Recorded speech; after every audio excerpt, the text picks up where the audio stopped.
Conecta ANEFAC.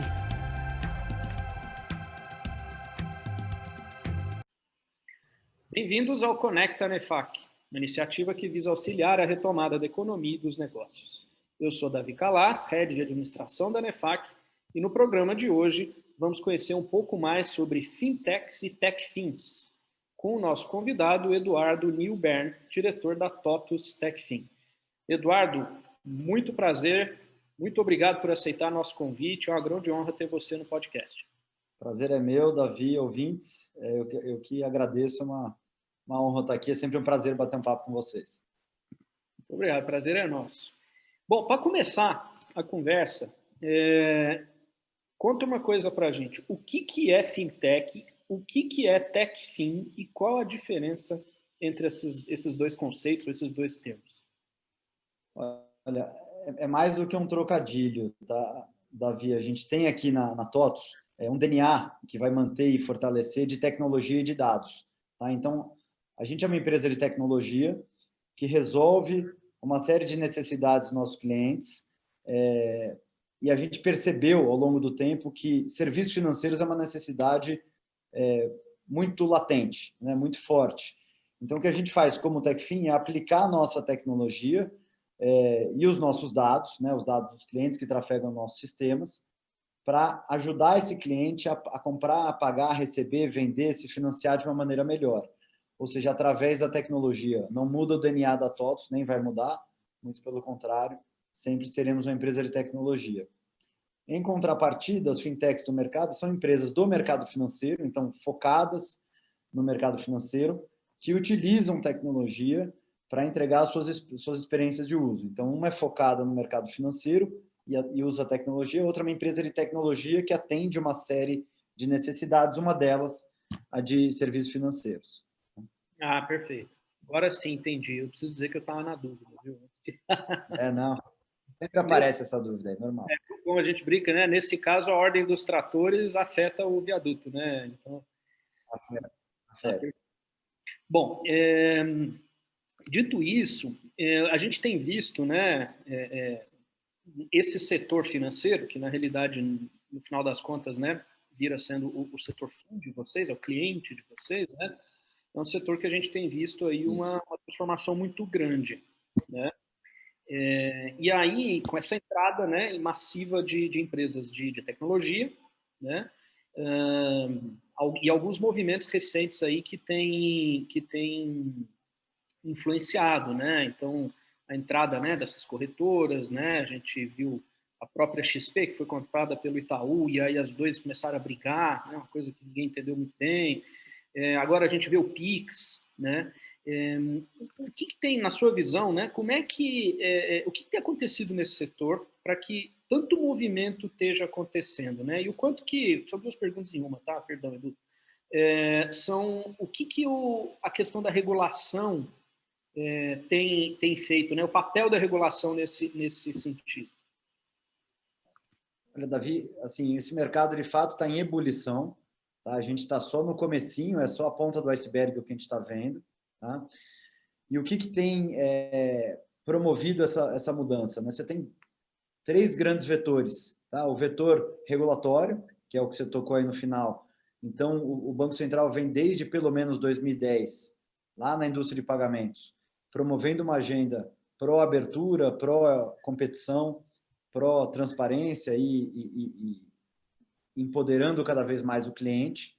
Então, essas características que a gente vê no Pix, no Open Banking, na abertura do mercado de adquirência. Então, o regulador vem de uma maneira bastante consistente, promovendo a abertura do mercado. Em segundo lugar, a tecnologia teve seu custo bastante reduzido. Se a gente pensar em tecnologia de nuvem, então armazenar os dados, tecnologia de quase tudo as a service, né? Banking as a service, software as a service, nesse modelo mais de assinatura, mais leve, que reduz as barreiras de entrada. Então, do lado regulatório, lado tecnológico e, consequentemente, o lado competitivo, né? O surgimento de novos players, que acaba deixando as fronteiras entre os setores muito mais cinzenta. Então, hoje é cada vez mais difícil você definir o conceito de concorrência porque a empresa de software que oferece serviços de crédito, a empresa de adquirência oferece serviço de software, um emissor de cartão como o Nubank vira um banco, uma corretora de investimento vira um banco B2B. Então, você tem uma série de players aí se movimentando no que a gente chama aí de um novo ecossistema, tá? Então, é consequência, por exemplo, da distribuição do serviço financeiro poder ser feita digitalmente. Antes não era. Antes, ou você vendia numa agência bancária física, ou você não vendia. Então, como você pode agora distribuir digitalmente? A barreira de entrada diminuiu, o regulador deixou a regra do jogo mais clara e vários players novos podem jogar. A gente está vendo aqui uma consequência bem do comecinho do que vai ser essa história. Tá? Dá para tentar imaginar o que vai ser o meio, o final de nunca, né? Mas o que são tendências que devem acontecer, porque assim, a gente tem visto, né? Uma melhoria, né, na oferta de serviços ao cliente, né? No final das contas, se a gente antes era meio que refém, né, de poucos fornecedores de serviço, hoje a gente tem cada vez mais opções, cada vez, né, uma experiência melhor, né? E aonde que isso para? Tem alguma referência, ou seja, algum lugar onde a gente pode se inspirar para ver o que pode acontecer com esse mercado? Ou está meio novo para todo mundo, Edu? Não para, tá? Esse é um jogo infinito. O que a gente está fazendo aqui é entrando numa nova fase, que é um pouco do que eu estava comentando há pouco. Múltiplos concorrentes, uma oferta muito mais diversificada, né? Então, o que a gente já vê nessa fase? O usuário final, o cliente ou consumidor cada vez mais empoderado. Acho que isso é um caminho sem volta e é um caminho do bem, um caminho bom, no que diz respeito à utilização de dados, oferta de serviço, opções, né? Opções para trocar, os custos de mudança são muito menores. Então, isso é marcante, né? A gente vê as fronteiras nebulosas, então isso também veio para ficar. Eu acho que as empresas vão cada vez entrar mais nos territórios umas das outras, então isso também é marcante. Existem mercados em que a gente já viu isso acontecer, sim, mas o mercado financeiro, principalmente o brasileiro, ele é extremamente local. Diferentemente do mercado de rede social, até do mercado de tecnologia, de certa forma, o mercado financeiro é muito local. Se a gente pensar a questão dos impostos, a questão do parcelado sem juros, a questão de como o crédito é criado e distribuído, então a gente até olha bastante para fora, mas já sabendo que o nosso mercado tem uma série de jabuticabas aí, como a gente costuma falar. Explicar isso lá fora, né? Exato. Né? Interessante. Quer dizer, então, se eu estou entendendo o que você está falando, né, uma nova empresa, né, uma nova fintech que surge, ela não necessariamente ela precisa ter uma equipe de desenvolvedores e desenvolver todas as suas soluções dentro, né, de casa, mas ela pode se valer aí das TechFins, né? Sem dúvida. O que é mais um elemento que reduz a barreira à entrada, né? E, por que não, estimula a competição também nesse setor, né? Perfeito. Agora, olhando um pouco o mercado final, vamos focar um pouco em B2B, né? Vamos focar em empresas. E dentro das empresas, vamos focar um pouquinho nas pequenas e médias, né? Que são, vamos dizer assim, o motor da economia, o motor da geração de empregos, né? O que a gente tem visto nessa pandemia é que essas pequenas e médias são as que mais sofreram, né? Então, a gente viu uma série de ferramentas, né, de ações do governo, né, no sentido de auxílio emergencial, que é uma coisa que aparentemente funcionou, tem todos os seus problemas, mas funcionou. Mas o auxílio às pequenas e médias empresas, principalmente o acesso a crédito, foi muito dificultado, né? E aí me perdoa se a minha interpretação está errada, né? Principalmente porque o processo de acesso a crédito ainda foi o mesmo, né, de antigamente, com todas as certidões negativas, com todos os documentos, e muitas das pequenas e médias empresas não têm nem balanço, né? Então, queria perguntar para você como que as TechFins poderiam ajudar as empresas pequenas e médias nesse processo aí de acesso a crédito, né? E se você já tem alguma visão do que essas empresas têm mais buscado de soluções nesse sentido. Sim, né? Sim, né? Então, vamos lá, Davi, você perguntou na pergunta anterior das tendências. A gente vê aqui uma tendência muito forte do que a gente chama aqui dentro de fintechização B2B, porque as fintechs, isso é bastante comum em vários mercados, elas nascem primeiro para atender o consumidor final. A gente tem uma série de fintechs no Brasil que nasceram para isso, Depois uma segunda onda, né, de fintechs para atender o varejo, o varejista. Depois uma terceira onda de fintechs para atender o micro e pequeno negócio, né, o MEI, né, o micro e pequeno o empreendedor. E agora a gente vê, e a TOTUS é uma prova viva disso, uma fintech voltada para o médio, né, para o SMB brasileiro, que é o motor da economia. É o que a gente chama aqui, que é o Brasil que faz. Né? Então, sim, esse é o segmento da economia que mais sofreu durante a crise. Sim, a demanda por crédito, a gente fala que na crise o crédito é oxigênio, na retomada o crédito é combustível. Então, você sempre precisa de crédito, ou para se defender, né, para proteger o seu caixa, ou para crescer. E nesse contexto, o crédito é fundamentalmente um jogo de informações. Né? No momento de turbulência, como o momento da pandemia, um balanço, né? O balanço, se a gente fosse comparar com uma analogia médica, o balanço é o raio-x, é uma fotografia. No momento de turbulência como o atual, o balanço tem menos valor ainda, né? É uma foto meio opaca, né? O que a gente acredita muito e pratica e tem tido muito sucesso?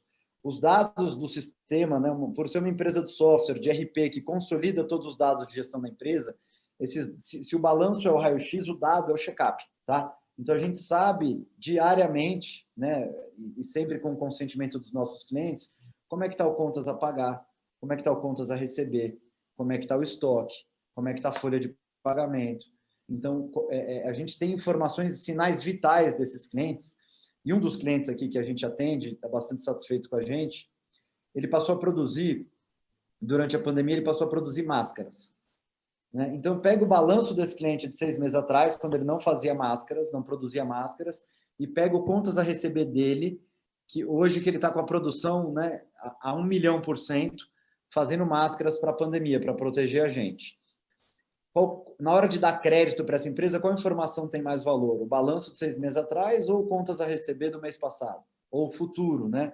Então, é nessa hora que a gente, como Techfin, fala, me dá consentimento, eu acesso seus dados, eu deixo sua análise de crédito muito mais personalizada, com isso eu consigo aprovar crédito para você, né? Um ganha-ganha gigantesco, porque eu consigo aprovar mais crédito, limite maior, uma taxa potencialmente menor, porque uma vez que você tem mais acesso à informação, o risco é menor, e a gente sabe que a taxa de juros várias vezes embute o risco do cliente, o risco pressuposto, né, o risco assumido para aquele cliente, e ainda assim a gente consegue ter uma queda de inadimplência, porque o crédito é mais bem dado.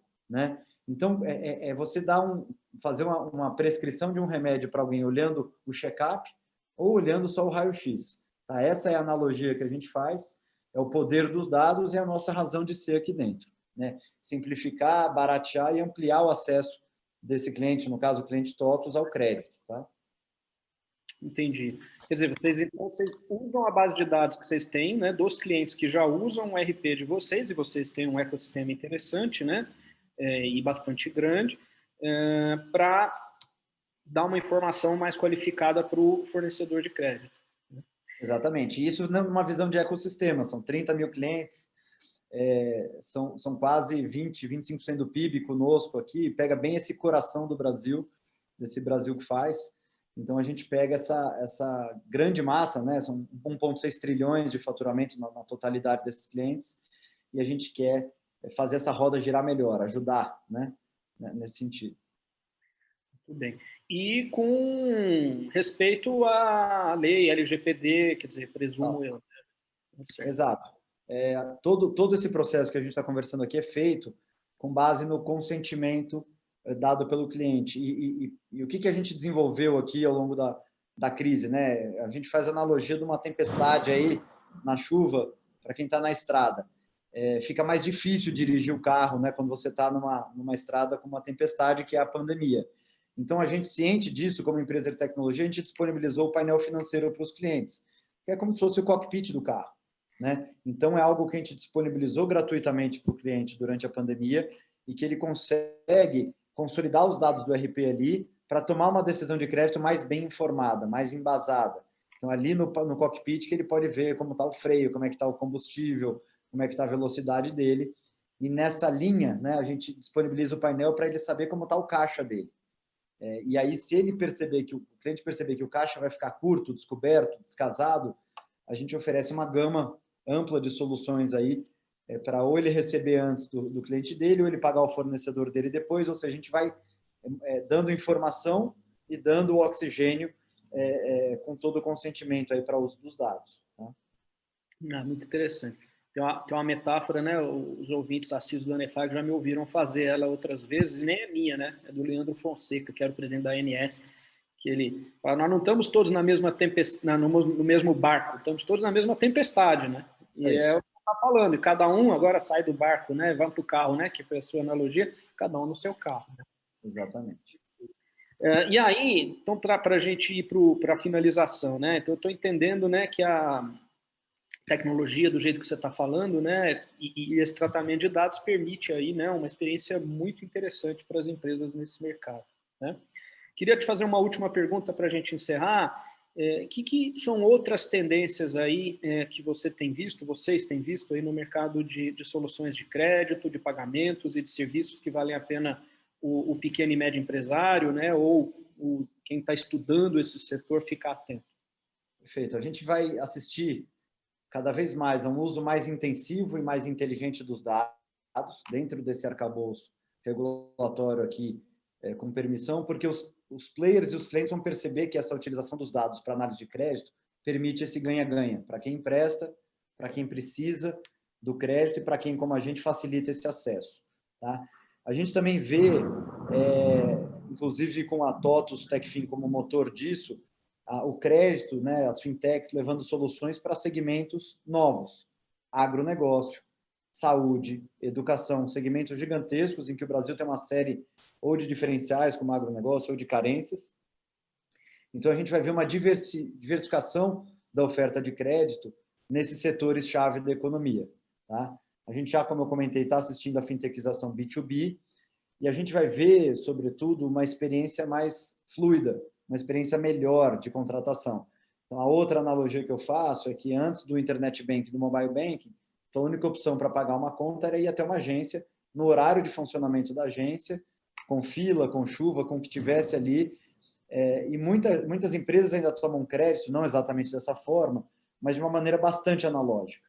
Então, o que a gente faz aqui é, numa única interface, que é o ERP, né, o Sistema de Gestão da Empresa, ele gerir o negócio dele, ele acompanhar o caixa dele e ele contratar em 3 cliques uma antecipação de recebíveis. Então, vai ser uma experiência muito mais semelhante, uma experiência de uso, né, para fazer outras analogias, ao que a gente tem no mercado de streaming, em que você tem uma oferta gigantesca de música, de filme, no mercado de micromobilidade, quando você precisava antes procurar um táxi na rua e hoje você resolve tudo numa única interface.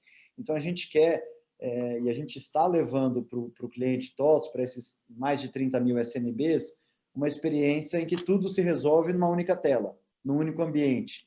Tá? Então, a qualidade da experiência de uso de contratação de crédito vai ficar mais simples, mais fácil, mais barata. É interessantíssimo.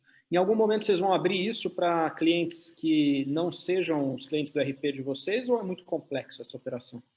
Acho que não é nem por complexidade, a gente tem muito foco na execução. Né? Então, a gente quer fazer, mesmo dentro da TOTVS, que é um universo gigantesco, a gente, por exemplo, com a compra da Supplier no ano passado, tem uma solução bastante forte para os clientes do agronegócio, da distribuição, da manufatura. Então, aqui é um mosaico gigantesco de setores. Tá? Eu acho que a gente ainda tem muita pista, tem que ter muito foco na execução para não se perder. E a gente, nesse momento, está 300% focado em levar isso para o cliente TOTVS. Por quê? Uma das premissas que a gente tem aqui é que o investimento que o cliente faz no software volta para o cliente através de um serviço financeiro mais simples, mais barato, mais fácil. Né? Então, é justamente o tech e o fim que a gente falou aqui no início que deixam essa proposta muito mais forte. Né? No futuro, pode ser que a gente queira levar o nosso software e os nossos serviços financeiros para quem não é cliente da TOTVS. Né? Uma coisa de cada vez, cada coisa a seu tempo. Não, excelente, excelente. E vocês estão, na realidade, né, tentando aproveitar ao máximo o poder do ecossistema que vocês já têm dentro de casa, né? Talvez essa seja uma pergunta para eu te fazer uma nova conversa daqui a um ano, daqui a um tempinho, né, Edu? Exatamente. E dentro desse ecossistema, Davi, as cadeias, tá? Então, quando a gente fala que a TOTVS quer ajudar, de fato, e pode ajudar a roda da economia a girar melhor, principalmente nessa retomada, porque a gente, às vezes, o cliente o fornecedor da manufatura usa TOTOS, a manufatura usa TOTOS, o distribuidor usa TOTOS e o varejista usa TOTOS. Então, a gente atua nesse ecossistema de uma maneira bem transversal para acessar, né, com o consentimento do cliente, acessar os dados e, com isso, fazer essa engrenagem fluir melhor na cadeia produtiva inteira. Tá? Então, tem bastante coisa para a gente fazer. Excelente, Edu. Muito obrigado pela sua participação. Espero que a gente volte a conversar aí mais para frente. Você vai contando as novidades aí. Foi um grande prazer. Sim. A gente está com muita novidade, foi um prazer, agradeço o convite, ficamos à disposição. Muito obrigado, Edu. Então esse, pessoal, foi mais um episódio do programa Momento ANEFAC. Conteúdo novo, toda terça-feira, toda quinta-feira. Siga conectado conosco. Um grande abraço e até a próxima. Conecta ANEFAC.